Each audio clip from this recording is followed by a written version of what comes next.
البرکت دن میں آنے کی، اپنے گھر میں آنے کی توفیق عطا فرمائی۔ آج سے سورہ قلم شریف کے متعلق کچھ باتیں بیان کرنی شروع کریں گے۔ مزید بھی انشاءاللہ عز و جل کچھ جمعات تک اس کے متعلق کچھ بیان ہوگا۔ اللہ تعالیٰ کی بارگاہ میں التجا ہے، مولا تعالیٰ حق کہنے کی، سننے سمجھنے کی، عمل کرنے کی، لوگوں تک پہنچانے کی توفیق عطا فرمائے۔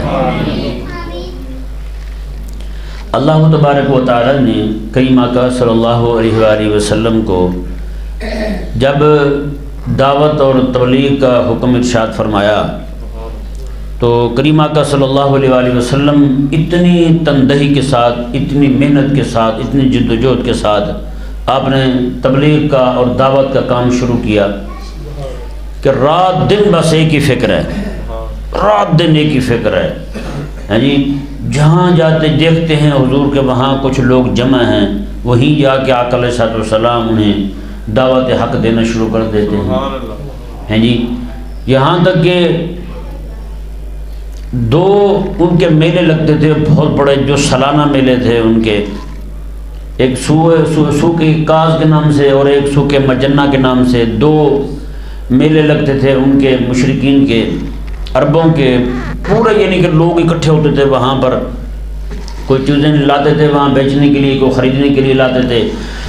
تو ان میلوں میں بھی جا کر نہ کریم آقا صلی اللہ علیہ وآلہ وسلم ایک ایک خیمے میں جاتے، ان خیمے والوں کو جا کر حضور ایک ہی دعوت دیتے، قولوا لا الہ الا اللہ تفلحوا، تم ایک بار لا الہ الا اللہ پڑھ لو کامیاب ہو جاؤ گے تم۔ اس طرح کر کے کریم آقا صلی اللہ علیہ وآلہ وسلم دعوت دیتے ہیں۔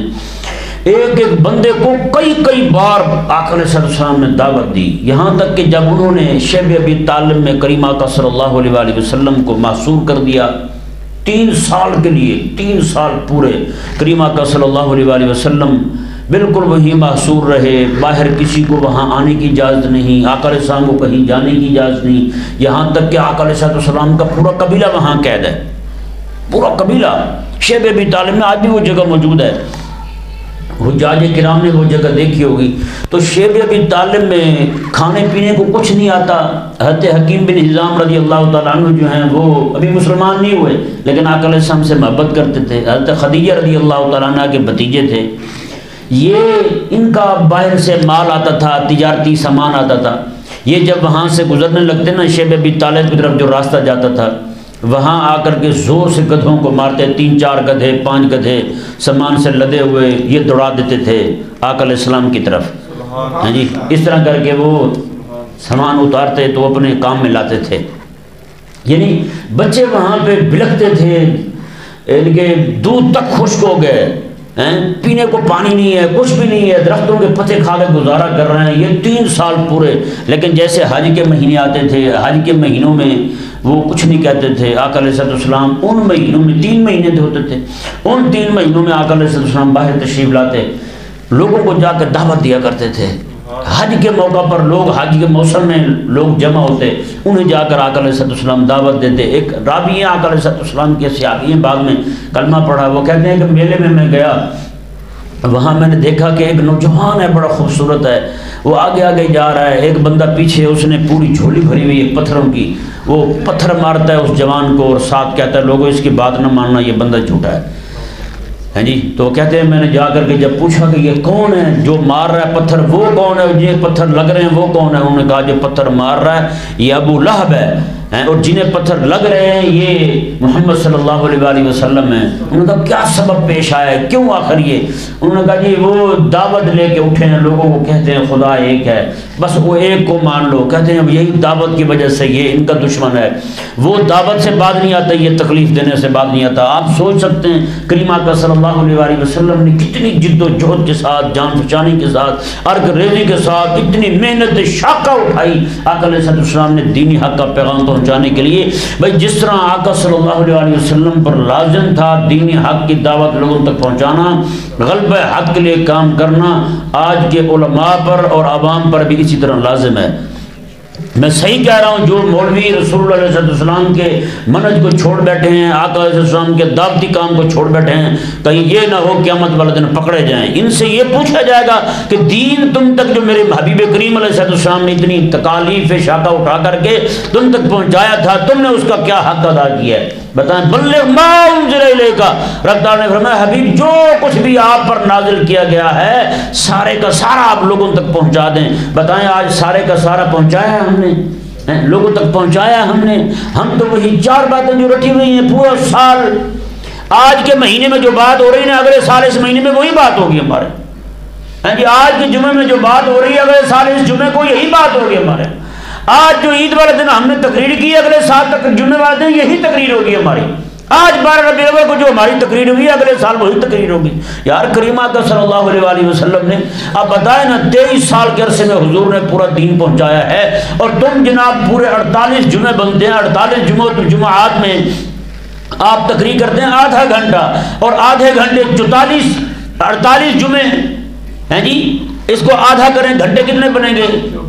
24 گھنٹے بنیں گے۔ یعنی آپ نے پورا دین کیا بیان کیا یار؟ ایک دن رات میں حضور کا 23 سارا دین کیسے بیان ہوگا یار؟ اگر صرف بات ہی وہی کرتے رہیں آپ جو آپ کر رہے ہیں، لوگوں کو جو کچھ آپ دے رہے ہیں وہی دیتے رہیں، لوگوں کو دین حق نہ پہنچے، دین کا پیغام نہ پہنچے۔ اگلے دن میں نے لکھا، ایک نوجوان نے ایک مراسلہ لکھا جسے آج کل آرٹیکل کہتے ہیں، وہ لکھا، اس نے کہا کہ ہم نوجوان طبقے نے مساجد میں جانا چھوڑ دیا ہے، مولویوں کی گفتگو سننی چھوڑ دی ہے۔ انہوں نے کہا جی وجہ کیا ہے؟ اس نے 3 وجوہات لکھی، ان میں سے ایک وجہ یہ تھی، اس نے کہا جو کچھ ہمارے مولوی صاحب بیان کر رہے ہیں وہ ہماری ضرورت نہیں ہے، جو ہماری ضرورت ہے وہ بیان نہیں کرتے۔ بتائیں، یہ ہم نے غور ہی نہیں کیا یار، ہماری قوم سننا کیا چاہتی ہے، ہماری قوم کو کس چیز کی ضرورت ہے؟ آج بھی آپ دین حق بیان کریں، لوگ سننے کو تیار ہیں، لوگ سنتے ہیں لیکن مولوی سنانے کو تیار نہیں۔ تو کریم آقا صلی اللہ علیہ وآلہ وسلم نے 23 سال میں جو دین حق بیان کیا، ایک ایک حکم سنانے پر پتہ کتنی تکالیف اٹھائی آقا علیہ السلام نے، ایک ایک وحی جب حضور سناتے تھے کتنی جناب آقا علیہ السلام کو اذیتیں دیا کرتے تھے۔ کریم آقا صلی اللہ علیہ وسلم پر سورہ لہب نازل ہوئی نا جی، کریم آقا علیہ السلام نماز پڑھ رہے ہیں، حضرت ابوبکر صدیق فرماتے ہیں ابو لہب کی بیوی پتھر اٹھا کے آئی آقا علیہ السلام کو شہید کرنے کے لیے، پتھر اٹھا کر آئی آقا علیہ السلام کو شہید کرنے کے لیے۔ یہ سورہ لہب جو ہے چھوٹی سورت نازل ہوئی، تو اس کے نازل ہونے پر اتنی تکلیف آقا علیہ السلام کو، یعنی وہ تو آ گئی تھی نا اپنی طرف سے، یہ تو مالک نے کرم فرمایا، وہ سامنے آئی، اللہ تعالیٰ نے اسے اندھا کر دیا، اسے حضور دکھائی ہی نہیں دی۔ ابو بکر صدیق کھڑے ہوئے سامنے، اللہ تعالیٰ نے اس کی آنکھوں پہ پردہ ڈال دیا، اپنے محبوب کو چھپا لیا۔ تو اتنے سارے احکامات، اتنی ساری صورتیں، اتنی ساری آیتیں، ایک ایک آیت سنانے پر کتنی آقا علیہ السلام کو تکالیف اٹھائی حضور نے، ہیں جی۔ تو آپ نے کیا کیا ہے؟ اس دین کا کیا کیا آپ نے؟ لوگوں کو کب سنائیں گے آپ تو مرنے کو ہیں، آپ کا تو ٹائم ختم ہونے کو ہے، کب سنائیں گے آپ اس امت کو حضور علیہ السلام کا دین یار؟ تو بلغ ما انزل، ما عموم کے لیے آتا ہے، بس جو کچھ بھی آیا ہے حبیب آپ کے پاس آپ سارے کا سارا سنا دیں ان کو، ہیں جی۔ ہر سال جناب تراویح 8 ہوتی ہے، ہر سال جناب میلاد منانا جائز ہے، ہر سال جناب قربانی کٹے گی جائز ہے جناب، قربانی کٹے گی جائز نہیں ہے جناب، ہر سال جناب وہی پرانے مسئلے اٹھا کے آپ بیٹھ جاتے ہیں۔ خدا کے لیے یار دین کب بیان کریں گے حضور کا؟ آپ کب سنائیں گے آپ ان لوگوں کو بیچاروں کو یار؟ یہ آپ کے پاس نئی بات سننے کے لیے آتے ہیں تاکہ آقا علیہ السلام کا دین سنیں، اپنا کام چھوڑ کے آتے ہیں، یہاں بیٹھتے ہیں، اپنے کاروبار چھوڑ کے آتے ہیں، دور دراز کے سفر چھوڑ کے آتے ہیں، دور دراز کے سفر کر کے آپ کے پاس آتے ہیں، اپنے گھر بار کو خدا کے حوالے کر کے یہاں پہنچ جاتے ہیں، اور آپ کیا سنا رہے ہیں؟ ان کو درد نہیں دے رہے آپ۔ میں صحیح کہہ رہا ہوں، آپ کسی عالم کا بیان سنیں، اس کی گفتگو سنیں، اور آپ کو اپنی پچھلی زندگی کو گزارنے پر افسوس نہ ہو تو آپ نے وہ تقریر نہیں سنی، وہ بیان ہی نہیں تھا، وہ کچھ اور ہی سناتا رہا، وہ لوریاں دیتا رہا نہ یار۔ رب تبارک و تعالیٰ نے حبیب کریم صلی اللہ علیہ وسلم نے جب رب تبارک و تعالیٰ نے حکم دیا محبوب کو، محبوب پیارے اٹھے تبلیغ فرمائے، قم فانذر وربک فکبر، اے محبوب اٹھیں، آپ اپنے رب کا نام لیں اور لوگوں کو دین حق کا پیغام سنائیں، لوگوں کو دعوت دیں دین کی۔ جب آقا علیہ السلام نے یہ سنا تو پھر ایسے طریقے کے ساتھ رات دن حضور نے دعوت کا کام شروع کیا۔ رات دن دعوت دے رہے ہیں. جیسے میں نے پہلے بھی آپ کو بتایا, صرف ایک ابو جہل جو ہے اس کے دروازہ جو کھڑکایا نا حضور نے دروازہ کھٹکا کے جو اس کو اجازت دی ہے, باہر چلتے پھرتے جو دعوت دی ہے وہ تو الگ ہے. دروازہ کھٹکا کے حضور نے جو دعوت دی ہے وہ 20,000 سے زائد بار ہے. 20,000 سے زائد بار ہے. بتائیں بھائی, آج ہم کسی کو ایک بار کہہ دیں یار آپ دین کی طرف, دوبارہ ہم نہیں جی اس نے میری بات نہیں مانی تھی, میں تو نہیں بلاؤں گا اسے, میں تو نہیں کہوں گا اسے. یار امام الانبیاء علیہ السلام کو تو دیکھو ہیں, ایک بزرگ رحمہ اللہ تھے, انہوں نے دیکھا کہ بچھو جو ہے نا انہیں ڈنگ مار رہا ہے, پانی میں ڈوب بھی رہا ہے, وہ نکالتے ہیں وہ ڈنگ مار دیتا ہے. کسی نے کہا کہ آپ چھوڑ دیں اسے, ہیں وہ ڈنگ مار رہا ہے, ڈنگ مارنے سے باز نہیں آ رہا تو آپ بار بار اسے باہر نکال رہے ہیں. انہوں نے کہا یار بات یہ ہے, اگر وہ اپنی گندی حرکت سے باز نہیں آ رہا تو میں نیکی کی نیت جو میں نے کی ہوئی ہے وہ اس سے باز کیوں آ جاؤں میں. اگر وہ نہیں مان رہا آج آپ کی بات تو آپ کو تو لازم ہے آپ تو کوشش کرتے رہیں, آپ تو انہیں کہتے رہیں, لوگوں کو دعوت دیتے رہیں. ذکر فإن الذکریٰ تنفع المؤمنین. ذکر جو ہے نا یہ تذکیر سے ہے, تذکیر باب تفعیل سے ہے, اس میں تکرار پایا جاتا ہے. رب تعالیٰ ارشاد فرماتا ہے بار بار آپ اہل ایمان کو سمجھائیں, بار بار مومنوں کو سمجھائیں. فإن الذکریٰ تنفع المؤمنین, یہ سمجھانا مومنوں کو ضرور نفع دے گا. سمجھانے سے مومن سمجھ جائے گا, یہ رب تبارک و تعالیٰ کا فرمان ہے. تو پیارے اور محترم بھائیو, کریم آقا صلی اللہ علیہ وسلم نے جب ایسی جان فشانی کے ساتھ دعوت دینی شروع کی نا ہیں, تو کریم آقا صلی اللہ علیہ وسلم کو جگہ جگہ دعوت دیتے دیکھ کر کے مشرکین نے, ایک مشرک جو ہے اس نے یہ آقا اسلام کے بارے میں یہ کہہ دیا, نعوذ باللہ من ذالک, اس نے کہا کہ اس کو تو کام ہی یہی ہے, رات دن ایک کام, رات دن ایک کام. نعوذ باللہ. اس نے کہا یہ تو ہیں ہی مجنون, یہ تو مجنون ہیں. جیسے کہا گیا ہے کہ کریم آقا صلی اللہ علیہ وسلم نے ارشاد فرمایا کہ اللہ تعالیٰ کا ذکر اتنا کرو کہ لوگ تمہیں مجنون کہیں, لوگ تمہیں مجنون کہیں. رب کا ذکر ایسے کرو کہ لوگ تمہیں مجنون کہیں. اس کا مطلب یہ نہیں ہے کہ ٹکر مار کے آپ ذکر کریں تو لوگ کہیں واقعی پاگل ہے, نہ نہ نہ, ہر وقت رب کا ذکر ہو, ہر وقت رب کا ذکر ہو. کہیں کرتے ہیں نا ٹکر مار کے, کہتے ہیں جی دیکھو حدیث میں ہے کہ ٹکر مار کے ذکر کریں تاکہ ساتھ والے کی 2-4 پسلیاں ٹوٹ جائیں, اپنا سر پھٹ جائے, واہ واہ واقعی پاگل بندہ بھی. نہ نہ, یہ پاگل نہیں ہے, یہ مجنون کہلانا نہیں ہے. مجنون کہلانا یہ ہے کہ ہم وقت جب بھی اس کی زبان حرکت میں آئے رب تبارک و تعالیٰ کے ذکر سے تر ہونی چاہیے. اس کا مطلب یہ ہے. تو اب کریم آقا صلی اللہ علیہ وسلم نے رات دن دعوت دی, تو مشرکین جو ہیں انہوں نے جب دیکھا, انہوں نے کہا اس کو کام ہی نہیں, ایک ہی کام, لا الہ الا اللہ پڑھ لو, کلمہ پڑھ لو, کلمہ پڑھ لو, کلمہ پڑھ لو. جہاں بھی جاتے ہیں ایک ہی دعوت ہے, ایک ہی پیغام ہے, ایک ہی ان کے پاس بات ہے, اور کوئی بات ہی نہیں ہے ان کے پاس. تو نعوذ باللہ من ذالک, انہوں نے کہا یہ تو مجنون ہیں. کریم آقا صلی اللہ علیہ وسلم کے بارے میں کہہ دیا. اور کریم آقا صلی اللہ علیہ وسلم کو جب انہوں نے یہ کہا, حضور نہیں بولے, آقا علیہ السلام نے کوئی جواب نہیں دیا, یار دیکھو میں مجنون نہیں ہوں, میرے میں یہ بات ہے, یہ ہے, یہ ہے, یہ ہے, نہیں. حضور نے کچھ نہیں کہا, خالق اور مالک نے جواب دیا ہے, خالق اور مالک نے جواب دیا ہے. اللہ اکبر کبیرہ. یہاں آپ کو حیرانگی ہوگی بات سن کے, خالق اور مالک کا طریقہ دیکھیں جی, بیان کیسے دیا, جواب کیسے دیا انہیں. جیسے ہم مثال کے طور پر کوئی بندہ کسی کے بارے میں کوئی بات کر دے, جناب اس نے چوری کی ہے, اب جو چوری کا الزام لگانے والا ہے وہ مدعی ہے, اور جس پر الزام لگا ہے چوری کا وہ منکر ہے. کیا ہے؟ منکر, انکاری ہے. وہ کہتا ہے میں نے نہیں کی, یہ کہتا کی ہے. اب جو بندہ مدعی ہے اس پر لازم ہے کہ یہ گواہ پیش کرے. کیا کرے؟ گواہ پیش کرے. فرمایا کہ البینۃ علی المدعی, یہ حضور کا فرمان ہے. بینہ گواہ پیش کرے گا مدعی, میں کہ والیمین علی من انکر, اور جو انکار کرتا ہے وہ قسم اٹھائے گا. وہ کیا کرے گا؟ قسم اٹھائے گا. جب انکار کرنے والا قسم اٹھا دے تو اس کا دعویٰ ختم, مدعی کا دعویٰ ختم. انہوں نے کہا کریم آقا صلی اللہ علیہ وسلم کے بارے میں کہ محبوب کریم صلی اللہ علیہ وسلم نعوذ باللہ مجنون ہیں. رب نے ارشاد فرمایا کہ نہ, میرا حبیب مجنون نہیں. انہوں نے کہا کہ مجنون ہیں. رب نے یہ نہیں فرمایا کہ تم گواہ پیش کرو, پھر پوری کائنات میں گواہ ہے ہی نہیں کیونکہ بات ہی نہیں ہے ایسی. اب انکار کیا رب نے, رب نے فرمایا نا نا نا نا، میرا حبیب مجنون نہیں، رب نے انکار کیا۔ اب جو انکار کرتا ہے وہ گواہ پیش کرتا ہے، نہیں سمجھ آیا مسئلہ؟ وہ گواہ پیش کرتا ہے، کیونکہ یہ جو انکار ہے نا اس سے قسم لی جاتی ہے جو انکار کرتا ہے، اور یہ جو قسم ہوتی ہے یہ بھی بطور گواہ کے ہوتی ہے، یہ بھی قائم مقام گواہ کی ہوتی ہے۔ میں مثال سے سمجھاتا ہوں آپ کو۔ اس کو کہا کہ تو گواہ پیش کر، مدعی کو کہا، اس کے پاس گواہ نہیں۔ اب اسے کہا کہ اس کے پاس تو گواہ نہیں ہے، اب تو قسم اٹھا، تو قسم اٹھا۔ وہ کہتا ہے میں قسم اٹھاتا ہوں، مطلب کیا ہے؟ جس بات کا الزام تو مجھ پہ لگا رہے ہو میرا اللہ گواہ ہے، میں رب کو بطور گواہ کے پیش کر رہا ہوں میں نے یہ کام نہیں کیا۔ قسم کا معنی یہ ہے، نہیں سمجھ آیا مسئلہ؟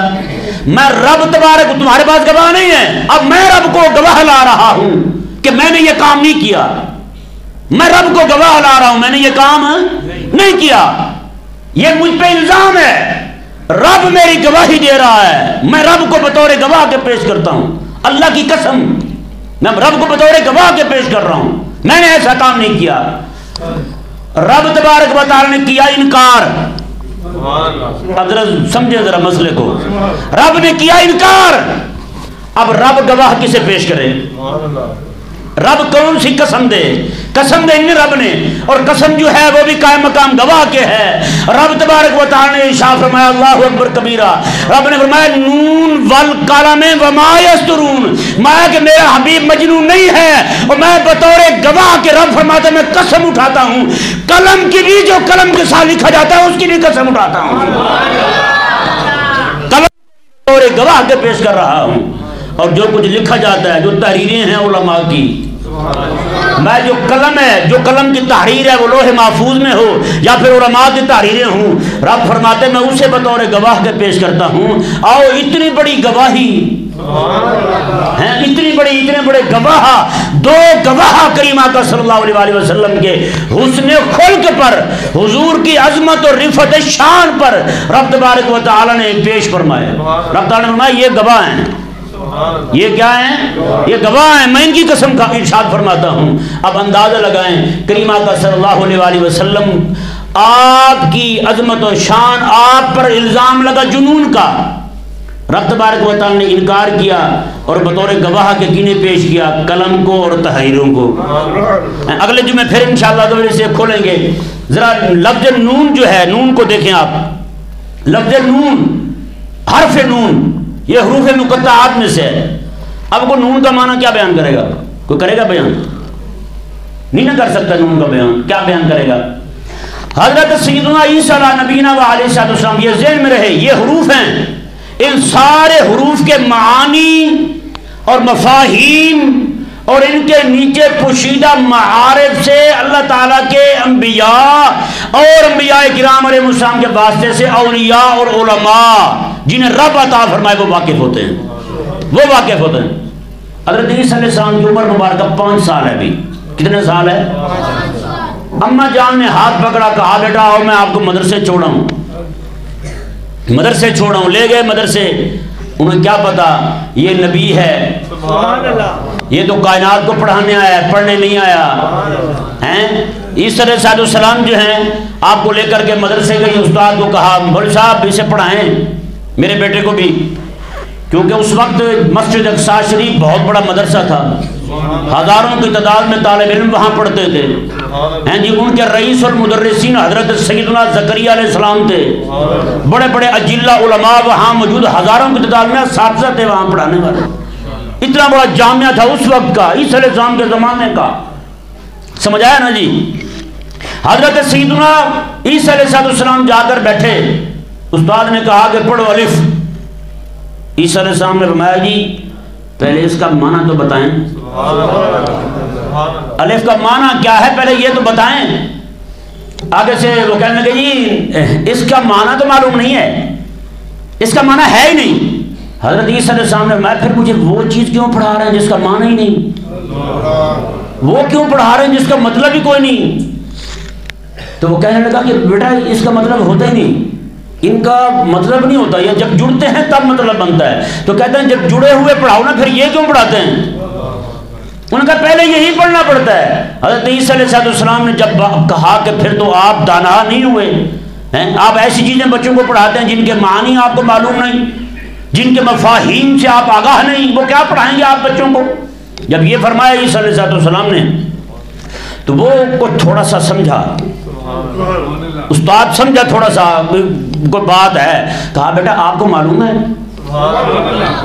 آپ کو معلوم ہے اس کا معنی کیا ہے؟ حضرت سیدنا عیسیٰ علیہ نبینا علیہ السلام نے فرمایا کہ ہاں مجھے معلوم ہے، مجھے معلوم ہے. انہوں نے کہا جی پھر بتائیں. انہوں نے کہا ایسے نہیں بتائیں گے. یہ کیسے بتائیں گے؟ کہا کہ میں پڑھاؤں گا تو میں تو استاد بنا، آپ شاگرد بنے، آپ نیچے ہیں، میں ادھر جا کے پڑھاؤں. پھر عیسیٰ علیہ السلام جب بیٹھے اوپر تو وہ نیچے جا بیٹھا طالب علموں کی صف میں. پھر حضرت عیسیٰ علیہ السلام نے صرف حرف الف پر ایسا کلام فرمایا، علوم اور معارف کے دریا بہا دیے، ہکے بکے سارے پڑھنے والے بھی اور پڑھانے والا استاد بھی جو بیٹھا تھا وہاں. اس نے کہا چھوٹا سا بچہ 5 سال عمر کون سی شے ہے جو اس کے پیٹ سے بول رہی ہے؟ اسے یہ نہیں تھا پتا یہ رب تعالیٰ کا نبی ہے، یہ پڑھنے کے لیے نہیں پوری کائنات کے لیے استاد بن کے آیا ہے، یہ پڑھانے کے لیے آیا ہے. بتائیں بھائی. تو یہ حروف مقطعات جو ہیں ان کے معنی ہیں. آج کل نہیں کہ محمل ہے، پھر محمل بے معنی ہے. نہیں بے معنی نہیں ہے، ہماری جو ہے نا وہ پہنچ نہیں ہے، ہماری عقل کی رسائی نہیں ہے. حضرت سیدنا شیخ اکبر رحمہ اللہ، آپ کی وفات ہوئی، قبر غیب ہو گئی. آپ نے اس وقت فرمایا تھا اذا دخل السین فی الشین ظہر قبر محی الدین. آپ نے فرمایا جب سین شین میں داخل ہوگی تب محی الدین کی قبر بھی ظاہر ہو جائے گی.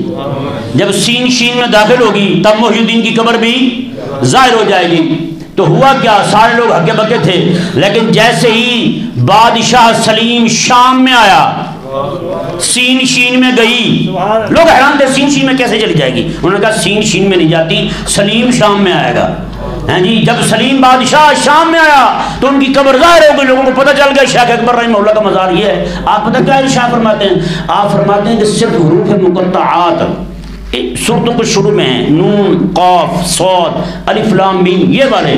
انہوں نے کہا پوری دنیا کی تاریخ ازل سے لے کر اب تک جو کچھ بھی ہوا ہے، سارے انبیاء کی قومیں، ان کے اعمال، ان کے کرتوت، ان کا جو کچھ بھی ان سے صادر ہوا، انہوں نے کہا سارے کا سارا صرف حروف مقطعات میں موجود ہے. آپ نے پھر ان سے استخراج کے 8 قاعدے نقل کیے. اب وہ خیر علوم علمی اٹھ گیا، وہ علوم ہی چلے گئے. آپ نے پھر 8 قاعدے درج فرمائے، میں کہ ایسے ایسے کر کے ان سے یہ اخذ کیا جائے گا، یہ نکالا جائے گا کہ کس نبی کی قوم کا کس حروف مقطعات کے تحت اس کا ذکر ہے.